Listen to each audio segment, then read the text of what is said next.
দিয়ে। যখন হাই স্কুলে পড়তেন বড় হয়ে কি হওয়ার স্বপ্ন দেখতেন? যখন হাই স্কুলে পড়তাম তখন স্বপ্ন দেখতাম বড় হয়ে ডাক্তার হব। হয়ে গেলেন উদ্যোক্তা। উদ্যোক্তা সেক্টরে না, না আসতে আচ্ছা উদ্যোক্তা হইনি। আমি পড়াশোনা করেছি হার্বাল মেডিসিনের উপর এবং তার উপর গ্রাজুয়েশন করেছি। আমি জব করেছি হামদর্দে অ্যাজ এ মেডিকেল অফিসার। বাহ বাহ বাহ, একই সঙ্গে একজন মানুষ একাধিক গুণী গুণান্বিত। চমৎকার লাগলো। আপনি যদি উদ্যোক্তা সেক্টরে না আসতেন তাহলে কোন পেশায় যেতেন? তাহলে আমার ওই যে ইয়েতে পড়াশোনা, আমি সেটাই বেছে নিতাম। আমি যে ডাক্তার বা আমাদের ইয়েতে বলা হয় হাকিম, হাকিম হইতাম।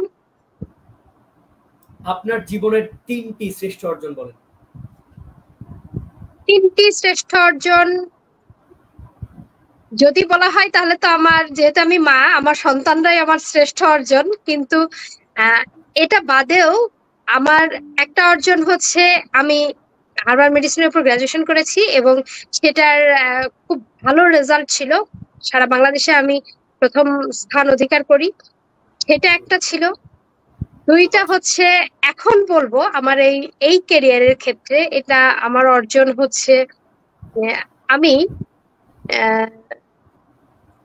জাতীয় কোনো পুরস্কার না পেলেও আমি বিভিন্ন জায়গা থেকে, যেমন আপনার বেসিক থেকে, তারপর ইউএনডিপি আনন্দ মেলা থেকে বিভিন্ন ক্যাটাগরিতে পুরস্কার পেয়েছি। এটা একটা আমার অর্জন। 3 নাম্বার হচ্ছে, এটা বলবো আমার ছেলে মেয়েদের দিক থেকে। আমার 2 ছেলে মেয়ে আলহামদুলিল্লাহ খুব ট্যালেন্ট, এবং ছেলে যখন ম্যাট্রিকে বোর্ড প্লেস করলো সেটা ছিল আমার জন্য খুব গর্বের বিষয়। লাইফে এমন কোনো ভুল করেছেন কি যেটার জন্য খুব বেশি আফসোস হয় এখনো? হ্যাঁ, বিয়ে বিয়ে বিয়ে। ভাইয়া ভাইয়া দেখতেছে কিনা?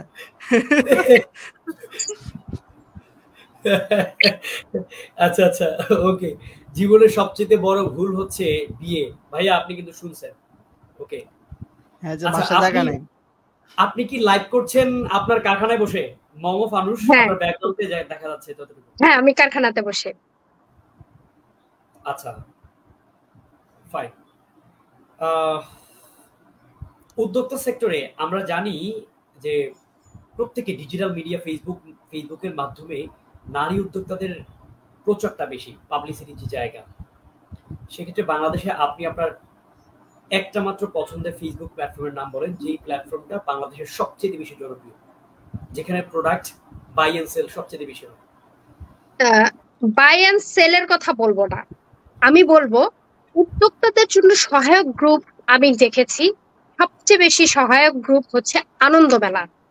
ইউএনডিপির আনন্দ মেলা হচ্ছে সবচেয়ে সহায়ক একটা গ্রুপ, যে গ্রুপে থেকে বাইসেল তো হয়, সেখানে বাইসেল যদিও হয়, তার পাশাপাশি উদ্যোক্তাদের ট্রেন আপ করা, তাদেরকে তাদের প্রোডাক্ট গুলোর মান বা নির্ণয় করা বা নির্ধারণ করার জন্য বিভিন্ন রকমের ট্রেনিং এর ব্যবস্থা করা, দুস্থ উদ্যোক্তাদের সহায়তা করা, প্লাস যারা যে উদ্যোক্তারা কোভিডে পিছিয়ে পড়ে গেছিল তাদেরকে নিয়ে এই গভর্নমেন্টের যে অনুদানগুলো, এই অনুদানগুলো পাইয়ে দেওয়া, এই কাজগুলো আনন্দমেলা একদম নিঃস্বার্থভাবে যেভাবে পুঙ্খানুপুঙ্খানুভাবে করে গেছে, এতে আমি বলবো অন্যান্য যত গ্রুপই থাকুক তার মধ্যে আনন্দমেলা ইজ দ্য বেস্ট গ্রুপ।